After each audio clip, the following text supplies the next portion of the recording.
নমস্কার, জলে কুমির আর টাঙায় বাঘ। হ্যাঁ, ঠিক ধরেছেন। আমি সুন্দরবনের কথা বলছি। সুন্দরবন কিন্তু বর্তমান ওয়ার্ল্ড হেরিটেজের ভিতরে অন্যতম একটি।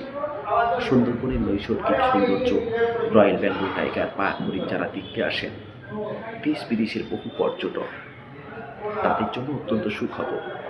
পর্যটকদের যে বোটগুলো বা লঞ্চগুলোতে জঙ্গলের ভেতরে ঘোরানো হয়, সেই বোট এবং লঞ্চের স্বাস্থ্য পরীক্ষা করা অত্যন্ত বাধ্যতামূলক।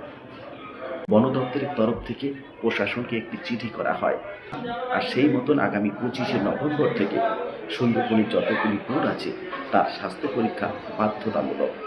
বোটের স্বাস্থ্য পরীক্ষার উপর 19টি বিষয়ের উপর গুরুত্ব দেওয়া হচ্ছে।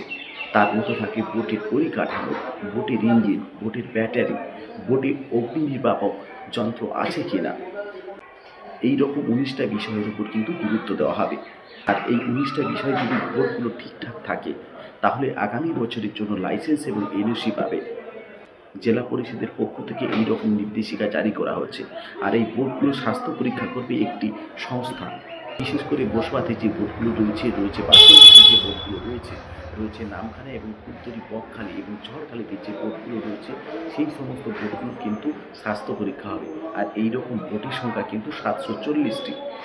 বোটের স্বাস্থ্য পরীক্ষা বা ফিটনেসের জন্য 19টি বিষয়ের মধ্যে কোনো একটি সমস্যা থাকে, তাহলে সেক্ষেত্রে আপনার এনওসি পেতে অনেক সমস্যা হতে পারে। এই একইভাবে বাঘ বানানোর জন্য জঙ্গলে ক্যামেরা বসানোর কাজ কিন্তু চলছে। ডিসেম্বর থেকে শুরু হবে কিন্তু বাঘ গণনা।